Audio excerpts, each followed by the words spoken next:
Good morning. This morning I'm going to continue the talks of the Ox-Herding Pictures, stage 7. The ox is forgotten and the herdsman remains. And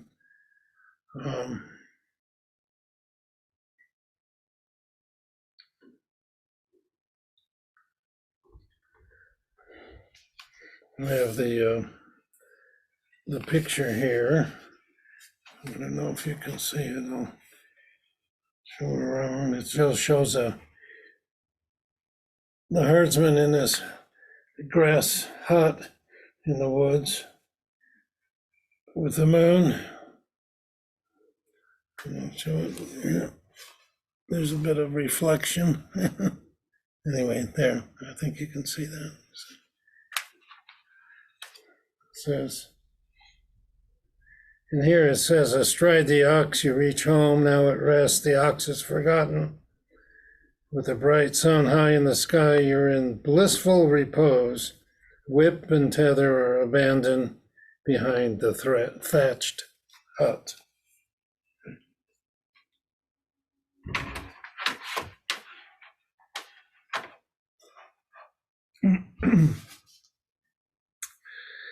So there's a number of things written about this, these ox herding pictures, and about this particular stage.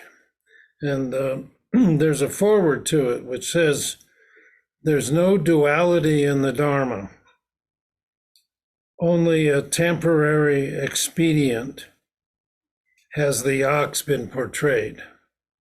In other words, there's no duality, that the ox was a temporary expedient. Like a snare in which a hare is trapped, or a weir basket in which a fish is caught. To the herdsman, it's now as if the moon came out of the clouds, as if shining gold were separated from dross. The one cool light was already shining before the world came into existence.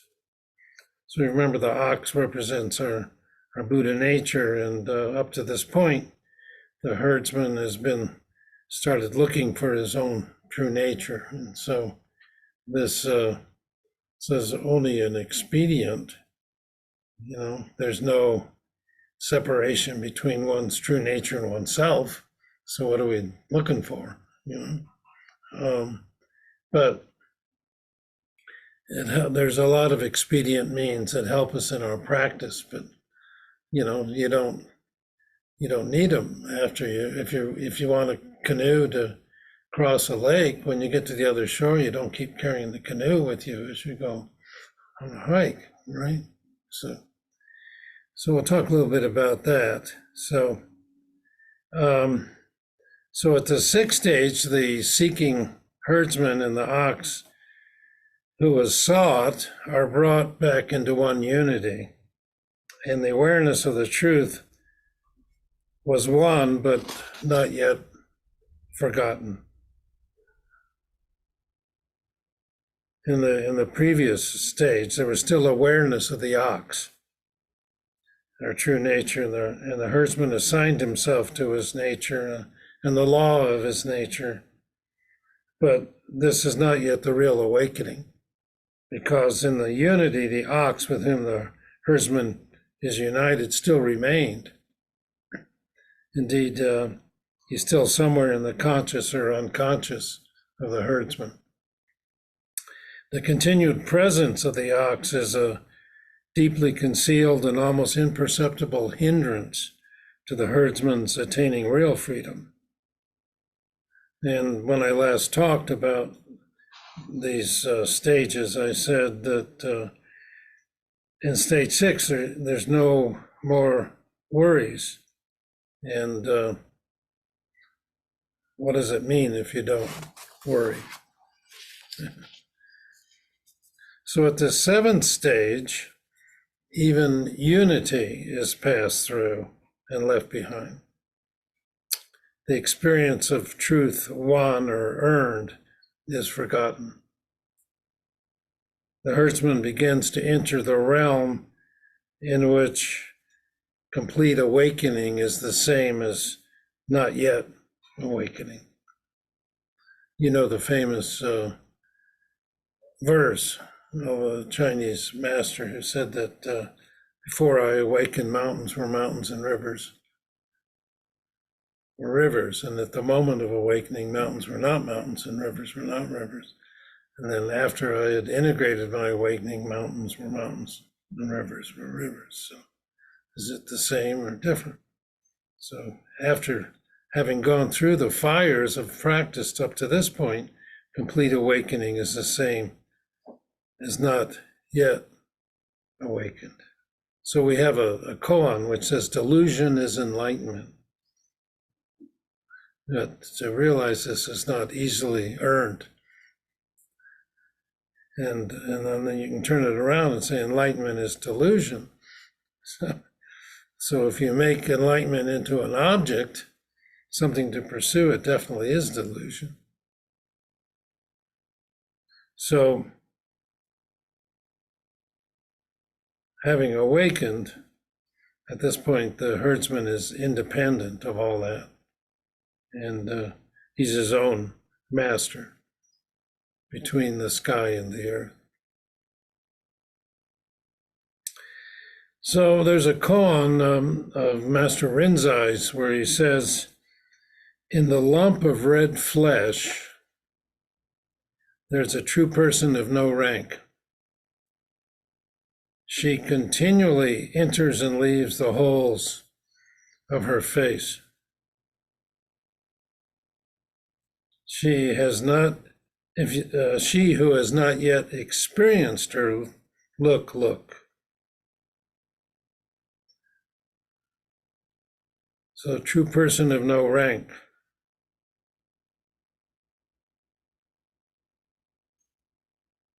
So, if you've seen into this true person of no rank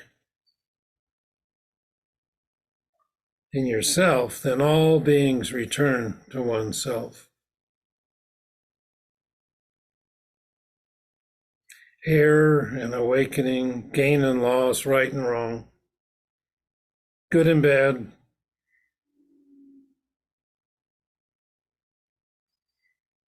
are all absorbed in the original nature of no differentiation. You see, and then one has no worries, it becomes a happy, self-enjoying person.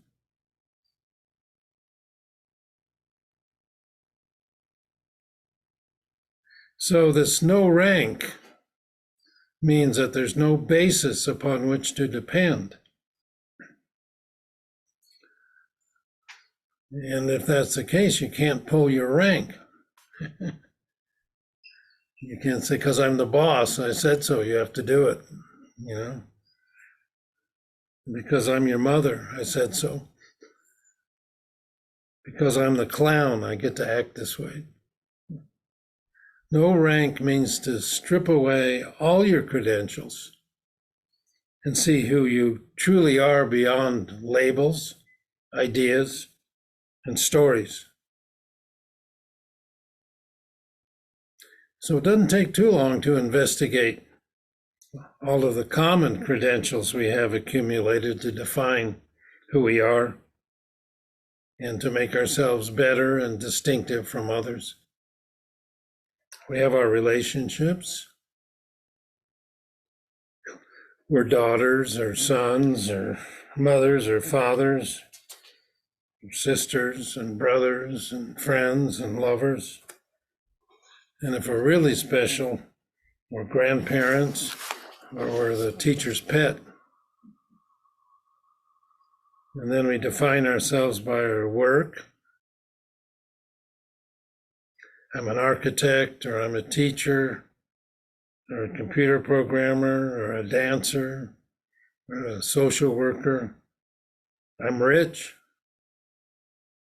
I help others to live healthier, more productive lives. I'm an accomplished military officer, and I have the epaulets on my shoulders and the ribbons and medals on my chest to prove it. I'm a college graduate, and I have an advanced degree. Or I'm a Zen master, another credential.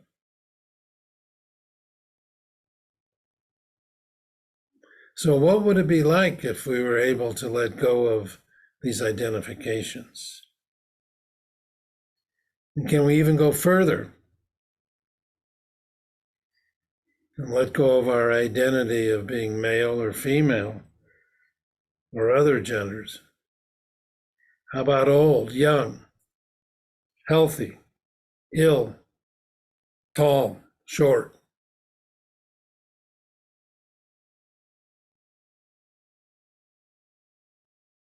And Dogen said that every creature is complete unto itself. It does not fail to completely cover the ground. Think about an ant.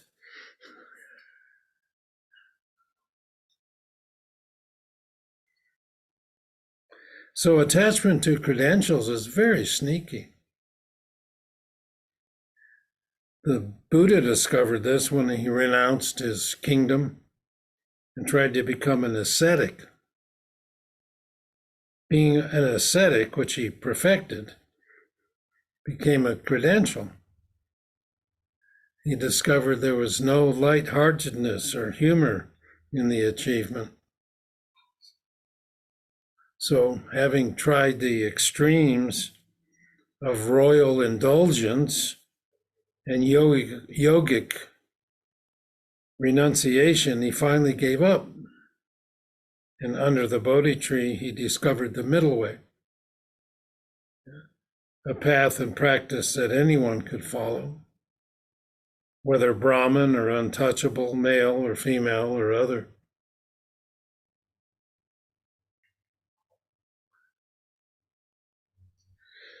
Asking the question, who are you, before you attach to all of our credentials and ranks and positions.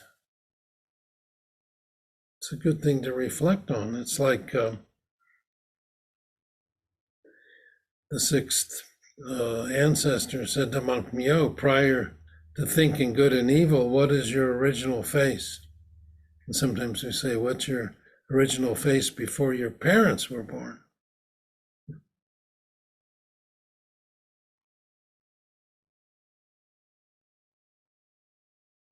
And that's what this seventh stage is, the ox forgotten, the herdsman remains. So when we say there's no duality in the Dharma means the origin or original nature of all beings. And in the Kegon Sutra, it says that the king of dharmas is the one dharma.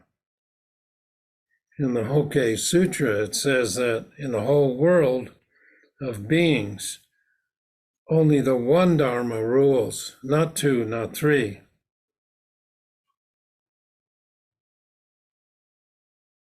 So at our ordinary life and our ordinary level, there exists good and bad, and things are separate. But in the absolute, there's no good, no bad. There's only the one Dharma.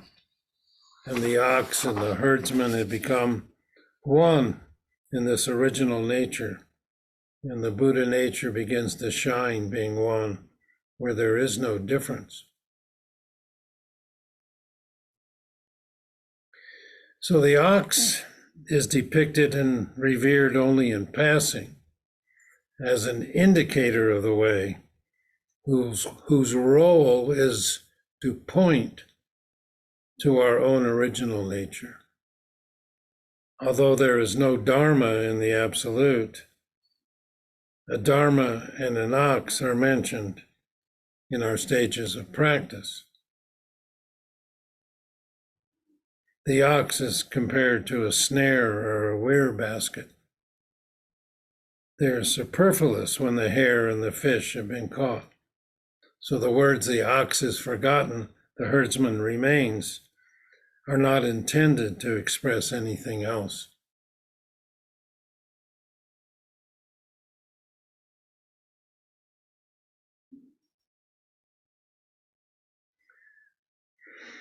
So all of the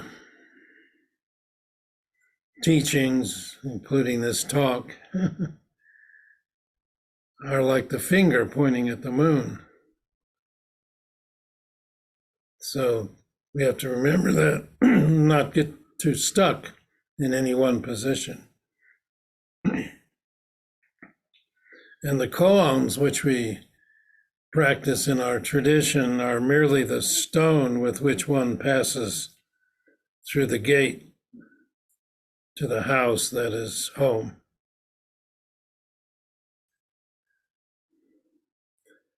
It would obviously be a serious mistake to take the finger for the moon and the stone for the house. The difference between a snare and a hare and a weir basket and a fish can only be discussed with reference to the beginning stages in the search for truth.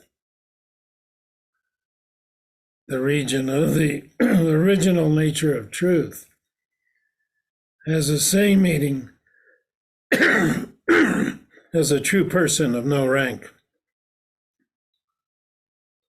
in which there's no difference between snare and hare. See, all the same, there's diversity within unity and unity within diversity.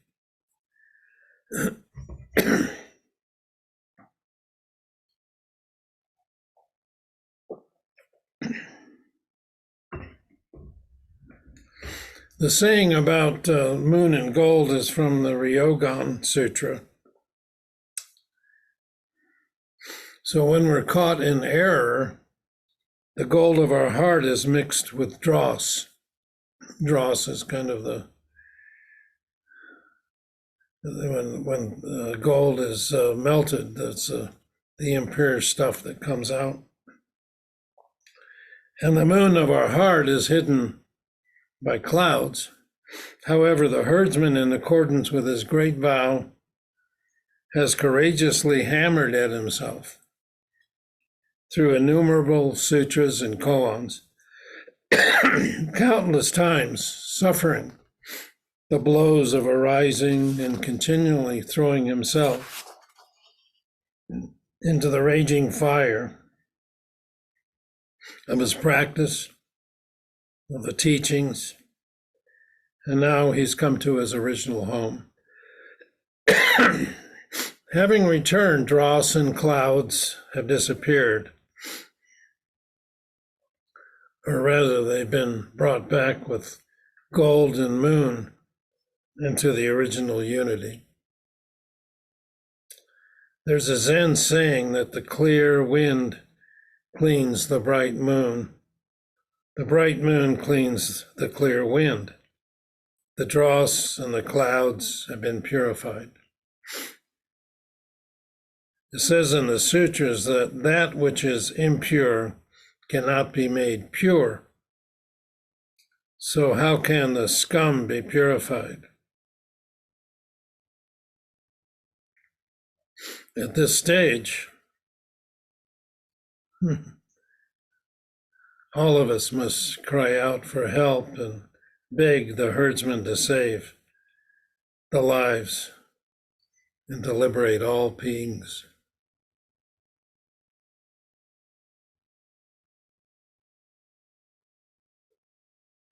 So the one cool light, is referred to in the verse, is the real original nature of the self. It is the moon of truth, or the original unborn self, which the person was before his parents were born. This cool light shines in pristine nobility beyond all space and time. It is a region of the great freedom of the heart where there is no wisdom to seek, and where there is no worldly beings to liberate it. It's said that Shakyamuni Buddha at his birth pointed to the sky with one finger and at the earth with another and cried out, "Above and below the sky, I am alone, the world-honored one." It's only a legend, but it gives an indication of the one cool light of our original nature.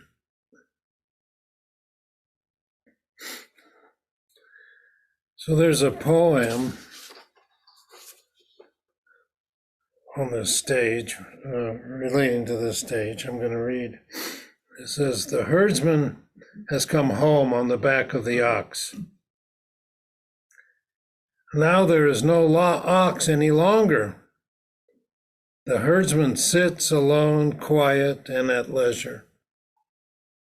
He still slumbers, although the burning sun already stands high in the sky. Useless whip and rein thrown away under the thatched roof." The herdsman has come home on the back of the ox. So that home that the unencumbered herdsman has reached is the original nature of truth. And on the back of the ox, it's the unburdened ox.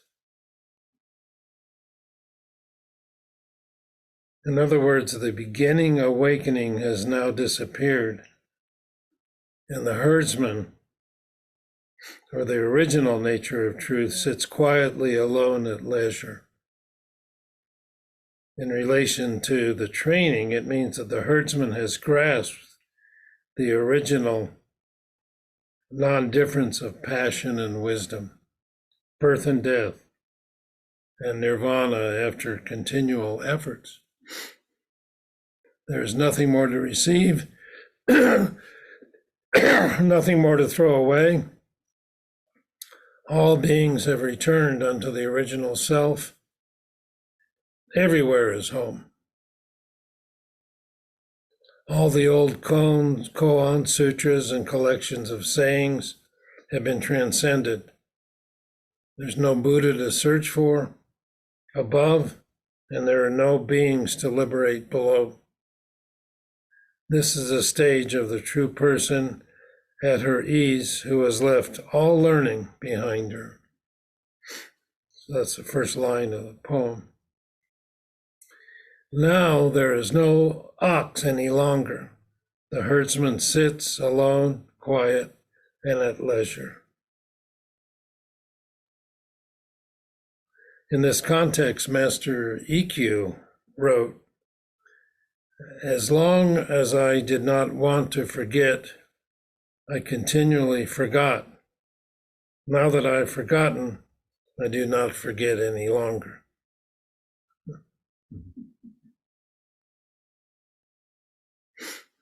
As long as I was trying to grab the ox, I kept missing it. And now I no longer try to grab the ox, I really got it.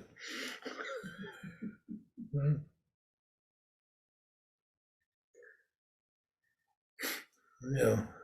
So Ikkyo's poem has the same meaning as the ox is forgotten, the herdsman remains. Let's consider another saying by Master Myoe. He said, "For days now, I no longer work for a future life.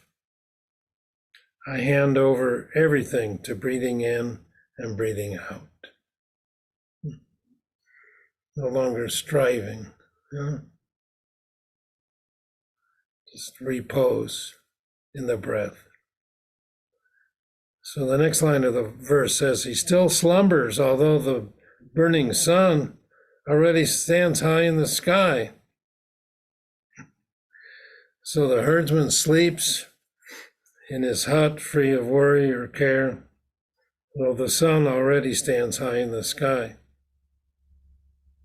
And there's a poem by Master Jaku Shitsu which speaks to this. He said, "One bright day, I heard the cool wind rustling in the pine trees and fell into a deep sleep by the window of the thatched hut in the silent mountains."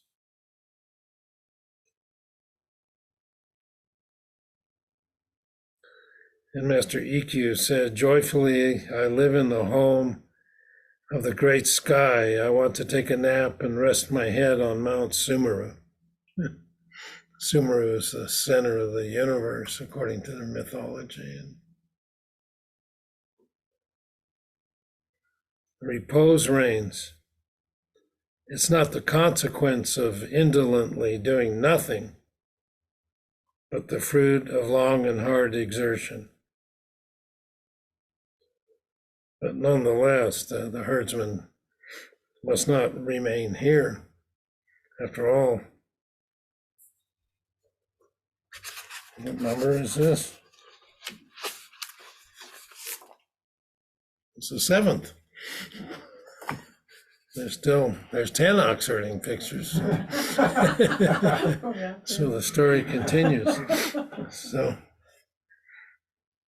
So it says, useless whip and rein thrown under the thatched roof. So whip and rein stand for the countless koans and sutras, which are now of no use. Yeah. The people must emerge to search for wisdom and to liberate worldly beings, actually from the place where there is neither the one nor the other.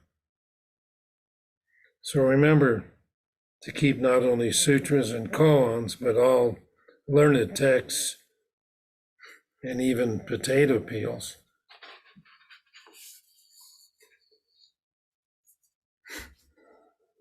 You know, this last reference to, everything is a Dharma gate, right?